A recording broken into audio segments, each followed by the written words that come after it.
சேலம் வடக்கு தொகுதி திமுக வேட்பாளரான அமைச்சர் ராஜேந்திரன் தொகுதிக்குட்பட்ட பகுதிகளில் இறுதிக்கட்ட பிரச்சாரத்தில் ஈடுபட்டார்.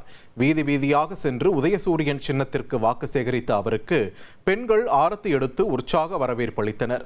பிரச்சாரத்தின் போது பேசிய அமைச்சர், முதலமைச்சர் மு.க.ஸ்டாலின் தலைமையிலான அரசின் திட்டங்கள் தேசிய அளவில் பாராட்டை பெற்றுள்ளதாக கூறினார்.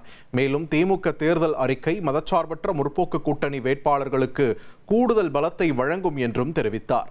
மேலும் உதயசூரியன் சின்னத்திற்கு வாக்களிக்குமாறு பொதுமக்களிடம் அவர் ஆதரவு கோரினார்.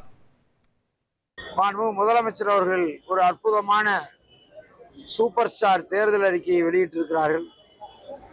அந்த தேர்தல் அறிக்கை மதச்சார்பற்ற முற்போக்கு கூட்டணி